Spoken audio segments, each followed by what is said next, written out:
Halo sahabat anak Indonesia, kembali lagi bersama saya Almanda dalam program Komnas Anak Update. Berita kali ini datang dari dunia selebriti tanah air Sania Marwa yang gagal menjemput anaknya di rumah Atta Laryksya. Tim dari Pengadilan Agama Cibinong dan kepolisian telah mendatangi kediaman Atta Laryksya untuk melakukan eksekusi hak asuh anak pada Kamis 29 April 2021 lalu. Namun, hal tersebut gagal dilaksanakan karena kedua anak mereka dikabarkan terkunci di dalam kamar. Sania Marwa merasakan adanya kelalaian karena kedua anaknya terkunci di dalam kamar, bukan mengunci diri mereka sendiri.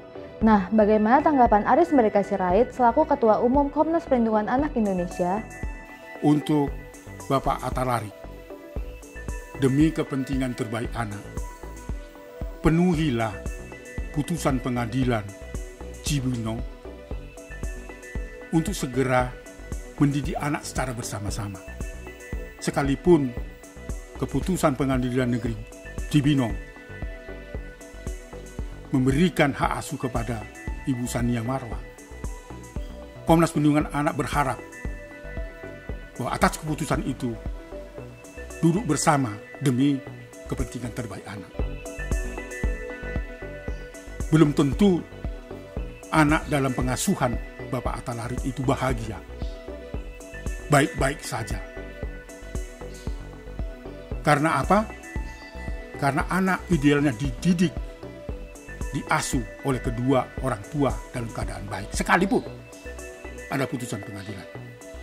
Oleh sebab itu, alangkah baiknya patuhilah putusan pengadilan negeri Cibinong untuk sama-sama duduk bersama dan memberikan kesempatan kepada Ibu Sania Marwa untuk bertemu anaknya. Jangan keras kepala, karena itu akan merugikan anak-anakmu sendiri. Kasus ini adalah kasus yang tidak boleh terulang.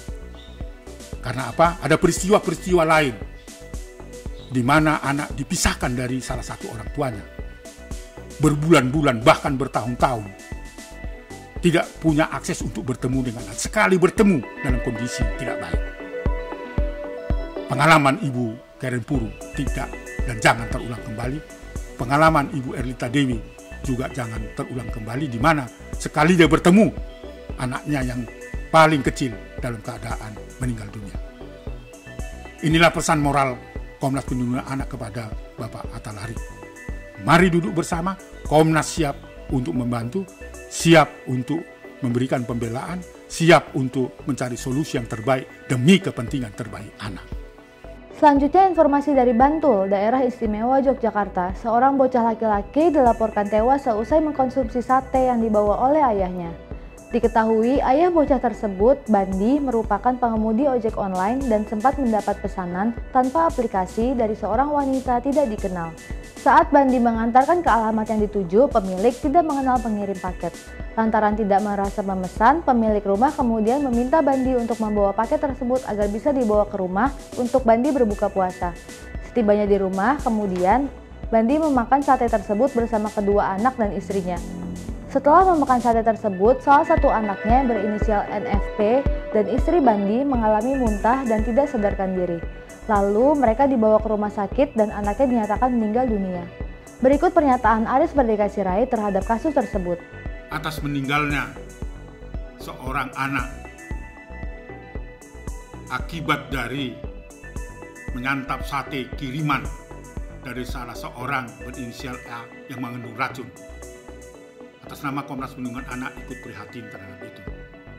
Namun jangan lupa, karena ini adalah unsur perencanaan pembunuhan yang mengakibatkan seorang anak meninggal dunia yang dilakukan seorang ibu berinisial NA, penduduk Bantul. Oleh karena itu, Komnas Perlindungan Anak jangan ragu-ragu kepada Polres Bantul untuk menerapkan pasal 340 tentang perencanaan pembunuhan, karena mengakibatkan seorang anak yang tidak berdosa meninggal dunia. Ini adalah perbuatan yang sangat keji. Karena saya mendengar berita bahwa ada rencana-rencana pembunuhan kepada saudara inisial T, tetapi saudara T itu sungguh-sungguh mencoba menolak kiriman itu, sehingga itu berdampak pada anak. Oleh karena itu saya menghimbau kepada masyarakat untuk serta Jangan serta-merta menerima paket-paket itu dan harus berhati-hati karena harus dicek keabsahan dari apa yang dikirimkan. Sekali lagi, untuk semua yang menerima paket harus hati-hati, harus diperiksa. Saya kira ini peringatan-peringatan keras bagi kita dari apa yang dialami seorang anak di Bantul. Sekian Komnas Anak Update kali ini. Nantikan informasi selanjutnya di Komnas Anak Update. Untuk kepentingan terbaik anak, jangan lupa untuk terus dukung Komnas TV Anak dengan cara like, comment, share, dan subscribe. Salam anak Indonesia, anak terlindungi, Indonesia maju.